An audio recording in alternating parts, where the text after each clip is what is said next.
Good evening.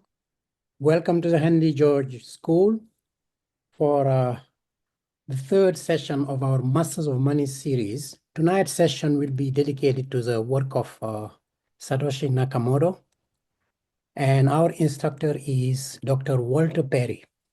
Dr. Perry has long been engaged in developing the tools of semantic analysis to help better understand determinism, causality, and the emergence of new properties from a variety of data sources. Dr. Perry has offered many courses at the Henry George School, and his lectures are available at the school's YouTube channel. Dr. Perry, the floor is yours. Thank you, Ibrahim. All right. The beauty of this is that by discussing Satoshi and Satoshi's place in modern understanding of money and finance, I'm able to do a great deal of discussion about the trends of the last 50 years. So let's dive right in. Satoshi's published work is simply the 2008 white paper, Bitcoin, a peer-to-peer electronic payment system. It is one of the most dense and information-packed papers that I or probably anyone have ever read. It's only 9 pages, and that includes the references. But in those 9 pages, it manages to cover an astonishing amount of philosophy, finance, economics, cryptography, and the theory of value, which is really the subject of tonight's talk. Besides the 2008 white paper, it's possible to follow Satoshi through the chat and through email correspondence during the period that he was launching the Bitcoin mainnet. And then there's the code itself. Satoshi left the project entirely in 2011 and has only been heard from once since then. But in the intervening years, while his original code base, which was 20,000 lines of astonishingly literate C++, has expanded to 750,000 lines of code in Bitcoin Core. And while none of the original Satoshi code is still running, it is possible to go back and examine the archaeology of the code and the few rather pithy comments that are to be found in there. The man is an astonishing wit, and to display that sort of wit inline in executable code is quite remarkable. I can't think of anyone else in the production of software who's managed to do something similar, though, of course, in music and literature, that's truly the mark of a genius. Anyway, what Satoshi's real subject is reification and transfer of value. Those are terms that I've been using for more than 20 years now, but they're not terms that are in the mainstream. So probably the best way to approach Satoshi is to begin with understanding what these 3 terms mean: reification, transfer, and value. Let's start with value, because the work of Satoshi forces us to reconsider 2.5 centuries of what was considered value and the measure of value. For the past 60 years, the term value in economics, finance, has been associated with the school of value investing. And the school of value investing traces its beginnings to Benjamin Graham, a professor at the Columbia Business School, who characterized his theory on the notion of margin of safety. That is, in analyzing an asset, a potential investment, you should not be looking for the potential of growth or growth in the price of the asset in the financial markets, so much as you should be looking to assure yourself a margin of safety. If you're buying a bond, you should look to see that the revenues of the company which issued the bond cover several times over the principal and interest expense of repaying the bond. Even better if it's a mortgage bond, which has collateral as a second level of security. The point being that you are looking to be certain that what you are buying is worth at least what you pay for it in terms of reified value, and ideally what you pay for it plus a considerable margin of safety. Now, Graham's most celebrated student is, of course, Warren Buffett, famously the only student to whom Graham ever gave an A+.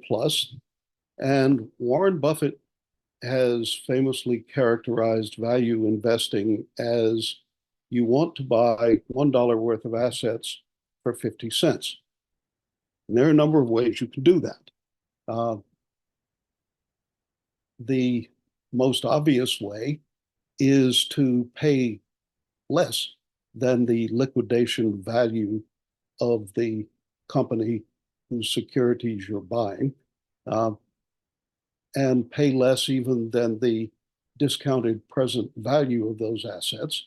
This, of course, is vulture investing at its finest.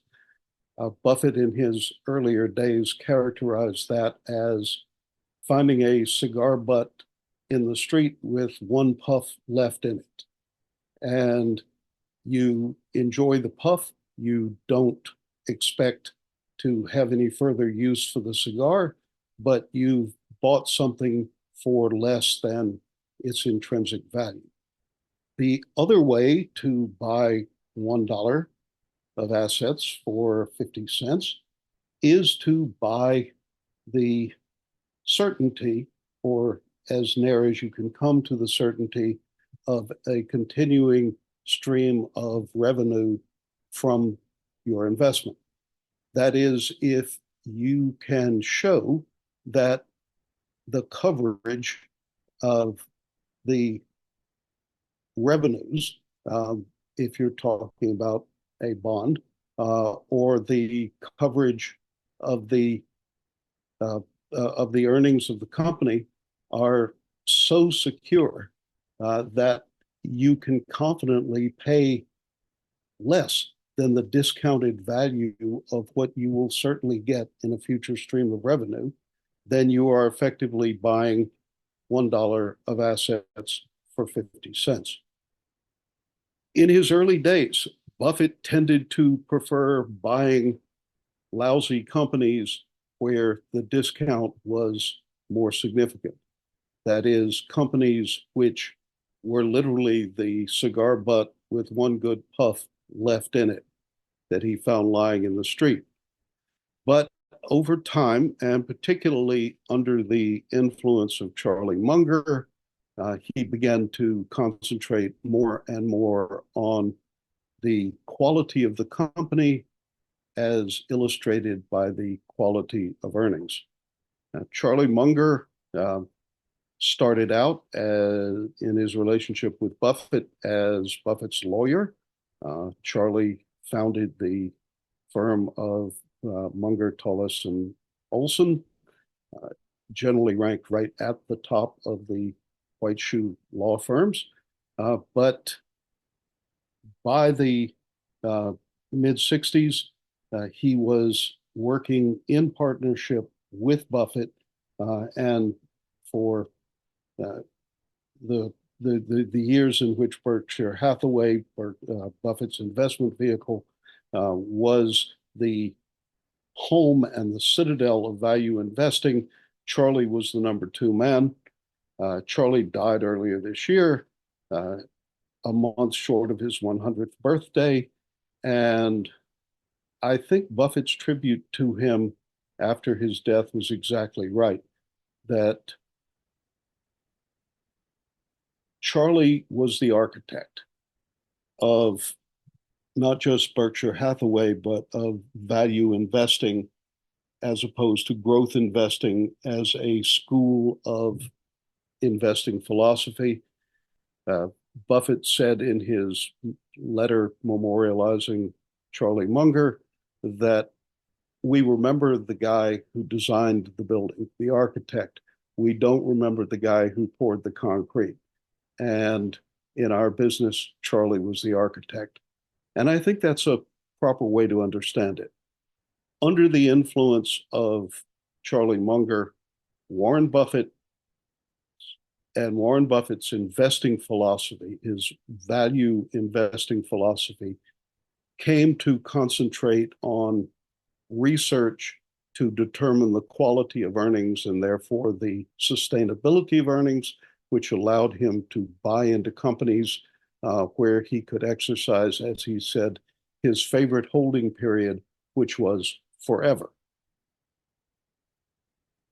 But the problem, the $280 billion question, has arisen in the past 3 years.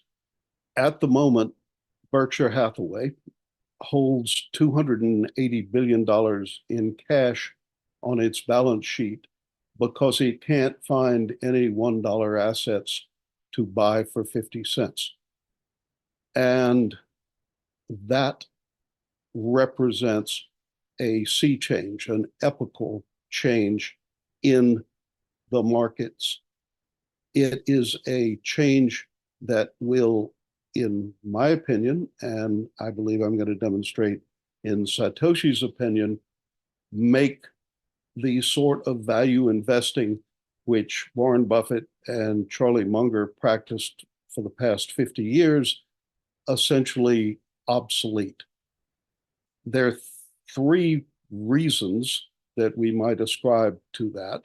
One is that the markets are enjoying an enormous allocation of credit. That is, they are enjoying a significant percentage, one might argue a percentage greater than they're entitled to, of the wealth of not just the US, but in a globalized world, the wealth of humanity moving into financial assets, that is, credit being allocated to markets, which of course drives up the prices of the securities in those markets to the detriment of other uses of that money. But from a strictly value investing point of view, it means that there are not a lot of $1 assets out there that can be bought for 50 cents. This clearly troubled Charlie Munger very much in the last 2 years of his life, and he was constantly being asked, what are you going to do with the cash? And the answer was, we're not going to do anything that we don't understand. We're not going to put the cash anywhere except in value investing, where we are confident we're buying $1 worth of assets for 50 cents. But the fact that the cash increased, and by the time of Charlie's death was $280 billion, raises the question not only of where are those assets going to be found, but whether they will ever again be found. Now, let's turn to a different view of what is value, which is reified in a very different way by Satoshi. What is Bitcoin? Well, we can begin by saying it is reified value, like the liquidation value of a value investment that Warren Buffett or Charlie Munger would buy. Bitcoin reifies a value in a coin. That's a crucial notion because the misunderstandings of Satoshi, which are legion, and the misunderstandings of Bitcoin, which are legion to an exponential degree, all come from a failure to understand what is reified value and what is abstract value, what is inherent value and what is speculative value. But as a starting point, we can say that Bitcoin is value reified as a coin. And the function of Bitcoin as a network, as a as a set of software processes, is to transfer that value, directly, peer-to-peer, without any third-party intermediation. The problem with the transfer of value has always been that it required a referee or a guarantor or a governor of the transfer process to certify that the thing being transferred was of the value that the parties expected, that it was legitimately the property of the transferring party, and when the transfer was completed, it was now provably and legitimately the property of the receiving party. If you disintermediate that authority, that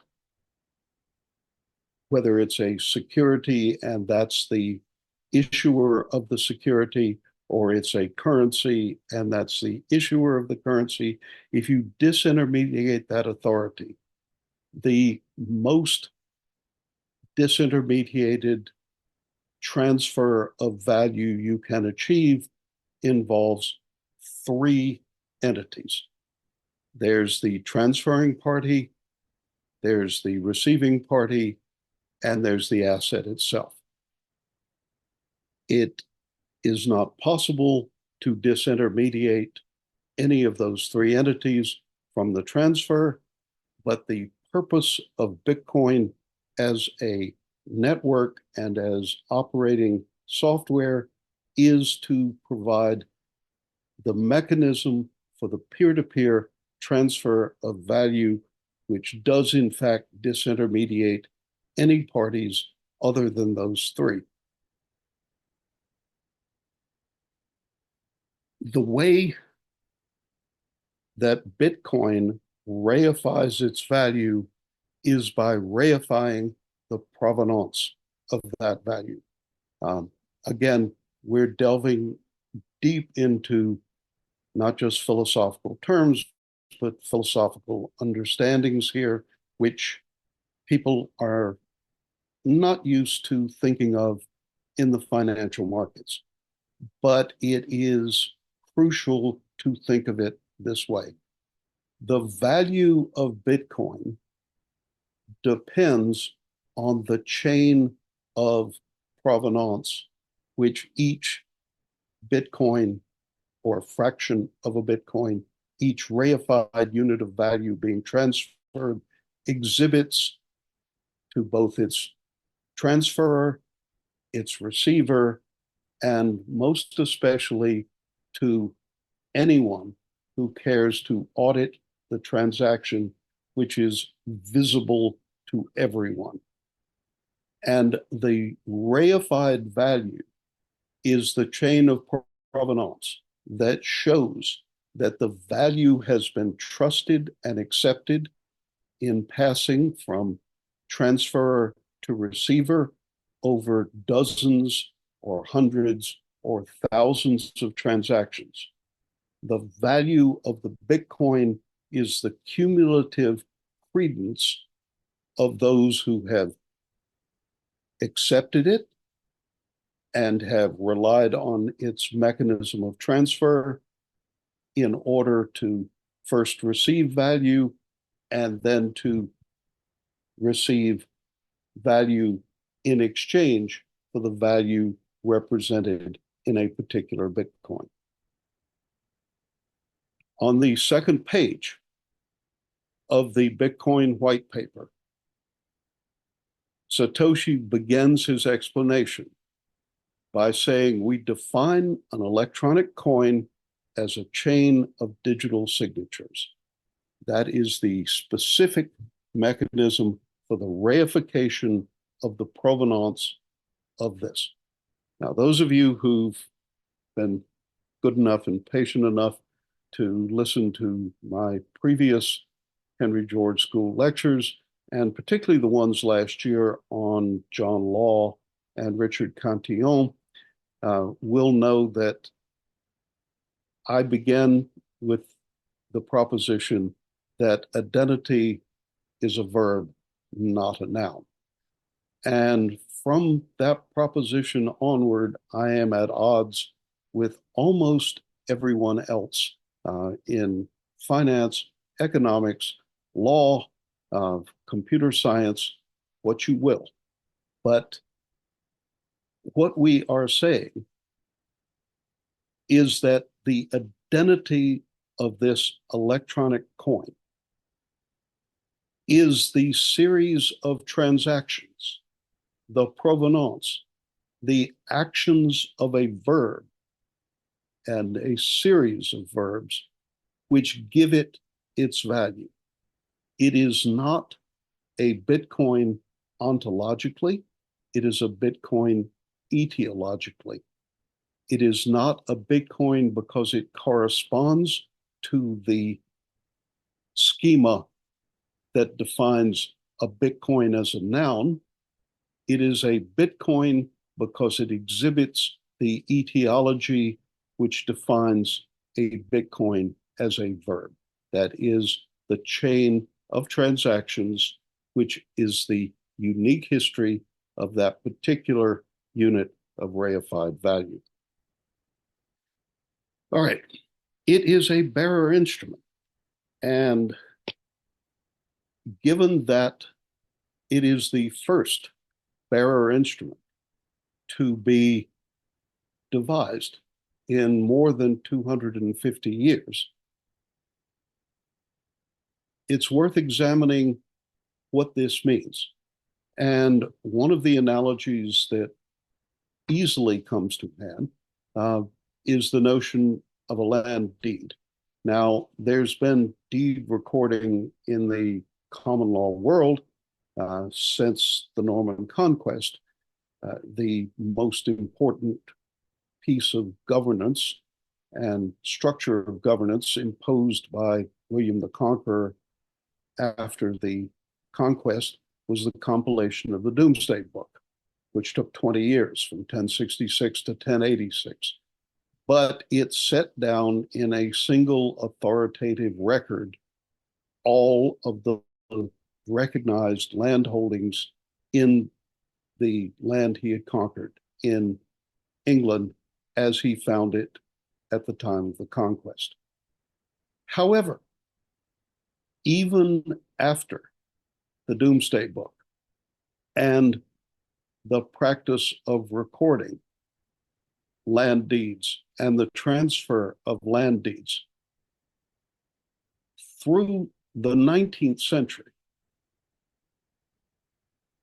essentially 800 years, 850 years from the time of the conquest, deeds did not have to be recorded to be valid. An unrecorded deed carried the provenance of the property it symbolized in itself. It is a particular form of bearer instrument.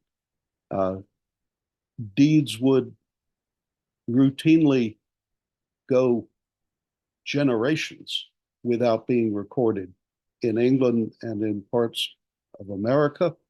But the actual stack of paper which constituted a deed might accumulate dozens and dozens and dozens of contracts, transfers, modifications over the years. So that, like a Bitcoin, that stack of paper, which was the deed, was the reification of its own provenance.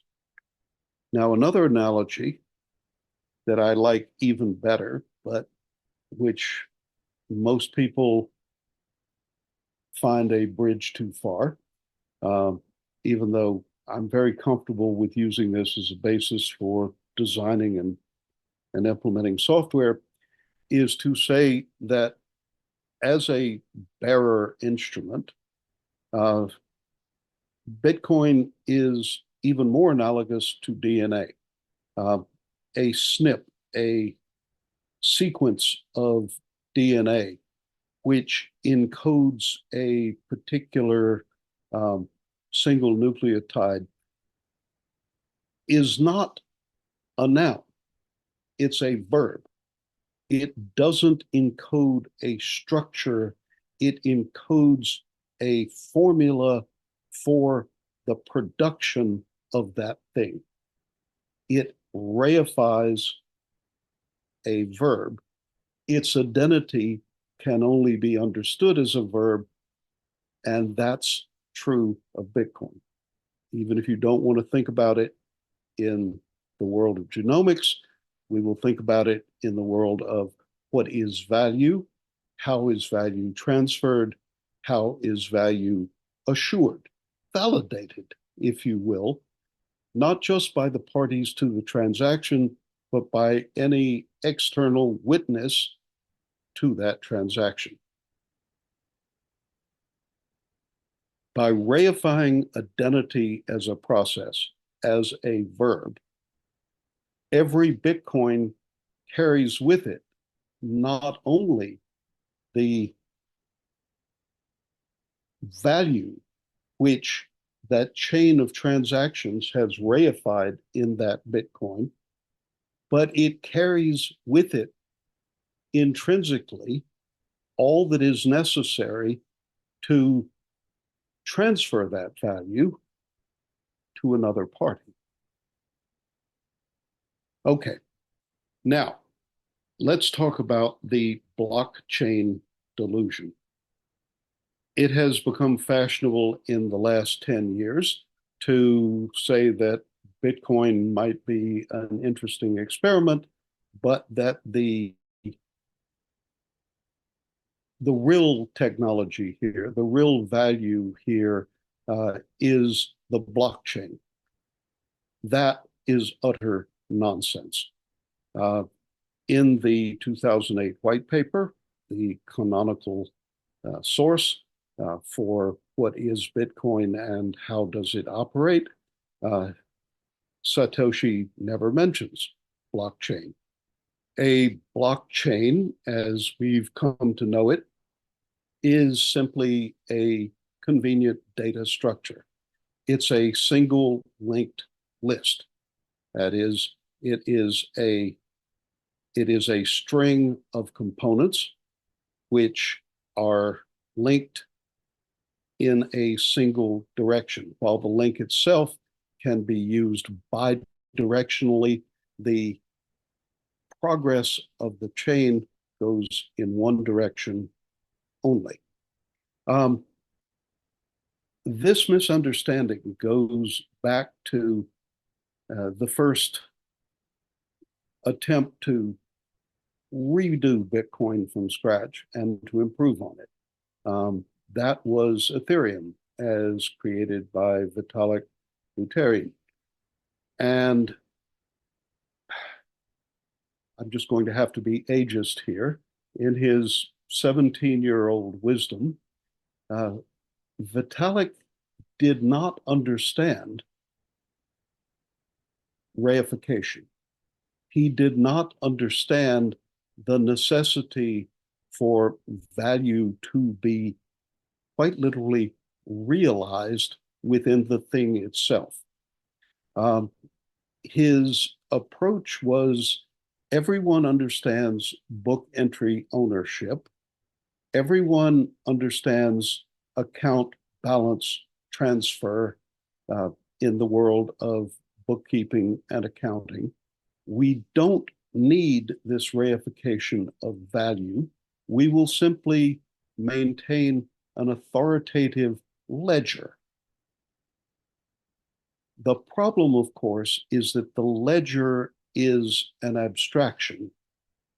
It helps us to look at Ethereum and to look at Vitalik's work and understand all the better why Bitcoin is something vastly different from the blockchain, as that phrase is now used, because Ethereum, which Vitalik created, and its progeny, a number in the tens of thousands as coins and projects and software and blockchains, but they are all abstractions of the thing rather than the thing itself.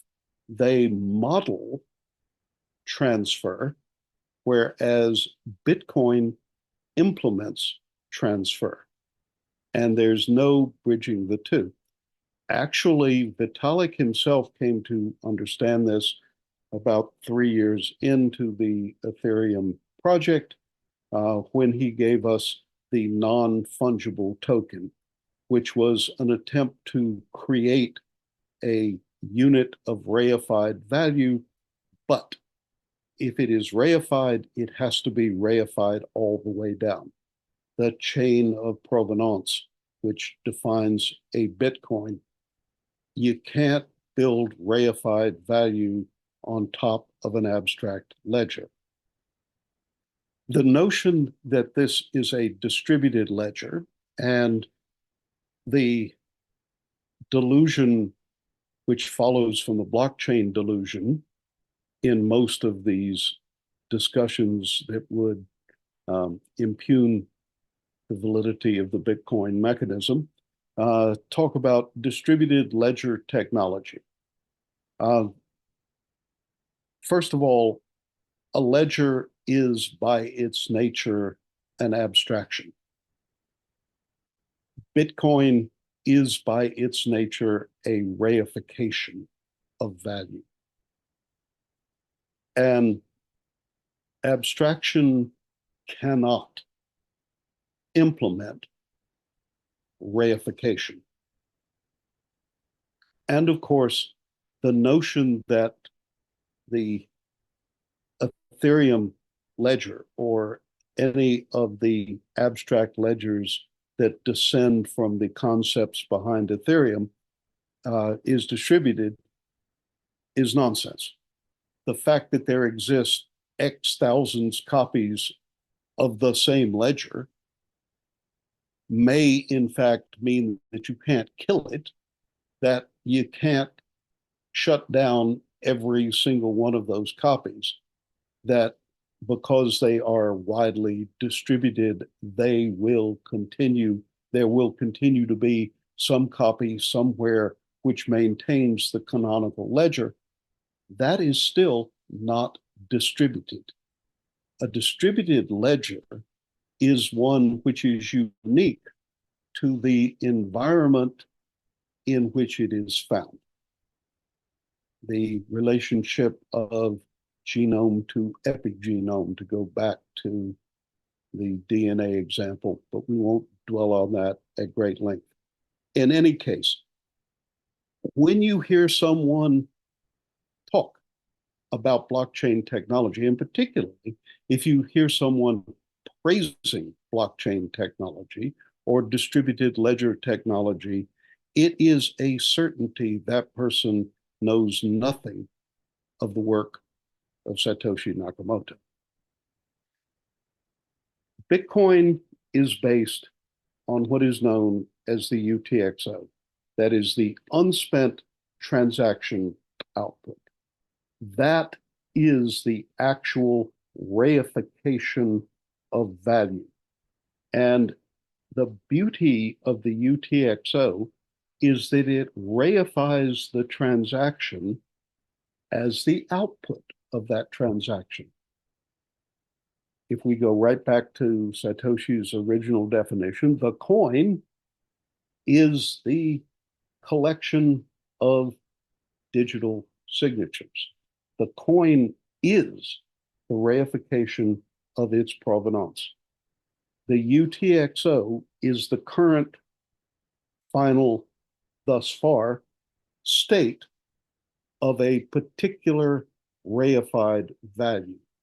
It is that which has emerged from the most recent transaction, but which has not yet been consumed by a subsequent transaction. It is the unspent transaction output. The UTXOs reify the transaction, but what is the transaction? The transaction is the transformation of inputs to outputs. So by reifying the transaction in the UTXOs, which are its product and its product not yet consumed by downstream transactions, its unspent product, we reify a verb within this apparent noun of the UTXO. That is, we reify within the UTXO the process which transformed given inputs, and those inputs are available for everyone to see, into the outputs which are available for everyone to see. That's why everyone can be confident that a UTXO is in fact unspent, because there is no transaction which has yet been reified in a further downstream UTXO, which begins by consuming the UTXO we are now looking at. If there were such a transaction, that UTXO would not exist. It would have been consumed. That is the proof of value, the proof of reification, which the chain of provenance guarantees. The blockchain is simply a convenient data structure, but the validating nodes of the Bitcoin network, that is, the nodes which receive the broadcast every time a new block is found, a new block is mined, those nodes do three things. They examine every transaction in the block to see that the inputs to that transaction were in fact UTXOs at the time that they were input to the transaction. Having done that and satisfied itself, each of these nodes, each of these roughly 19,000 nodes at the moment, adds to the chain of provenance, the chain of signatures, its own witness to the proper execution of each transaction in the newly found, newly mined block. It then updates its own distributed copy of the UTXO set. That is, it removes from its copy of the UTXO set all of the UTXOs which it has seen consumed by transactions in the block which it has just examined, and it adds to its UTXO set all of the UTXOs which are output by transactions in the block, which it has just examined.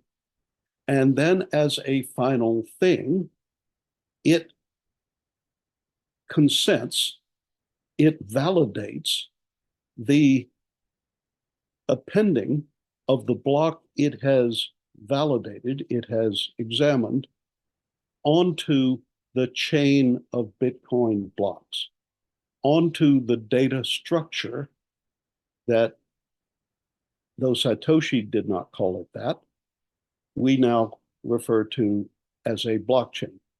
But again, that blockchain is simply a convenient data structure. The actual value are the UTXOs that are attested to by the blocks of transactions in that blockchain.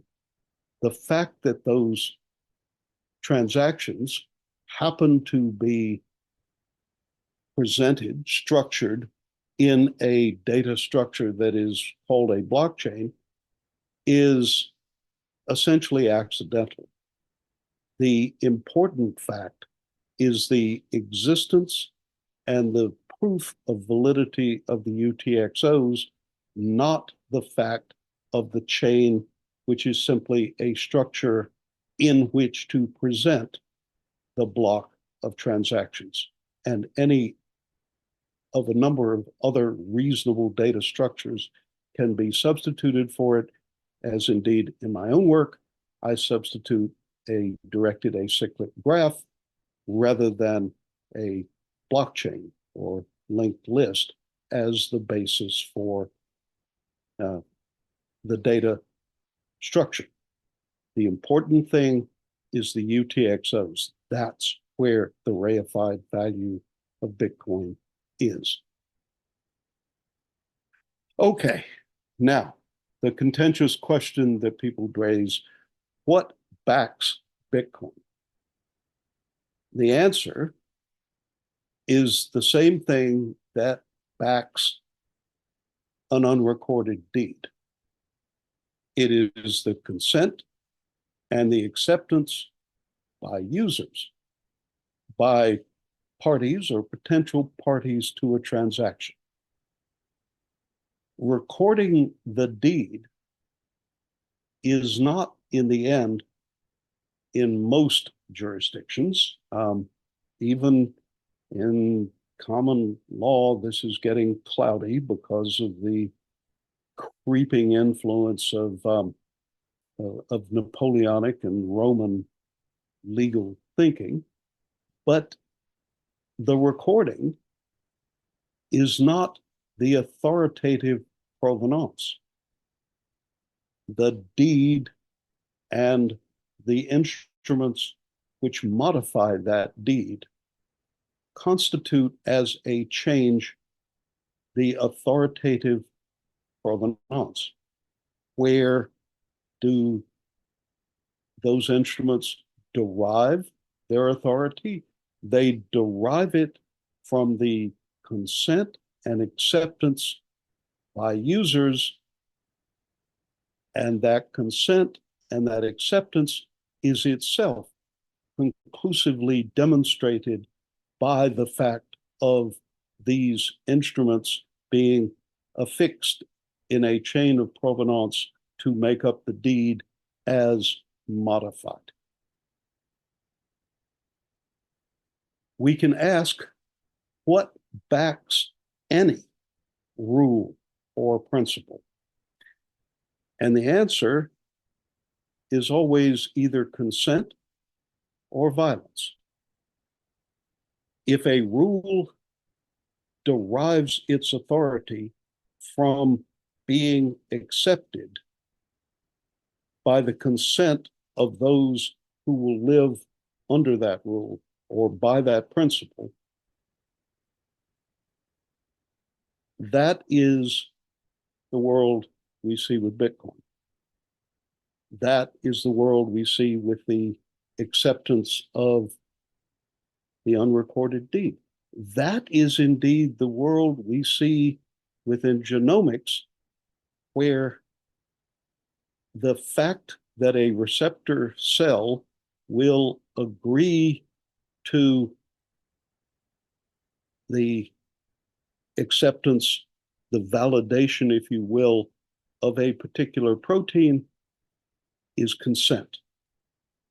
Otherwise, we have to depend on violence. We have to depend on the coercive effect of governance. Now, I will simply throw out here that which enjoys consent is superior to that which is enforced. The world is divided into those who take one position and those who take the other. But I'm firmly in the camp of consent, and I'm firmly opposed to enforcement, particularly enforcement against consent. And I hope I'm making it clear that it is this choice which Satoshi makes, which is the basis of the value of Bitcoin.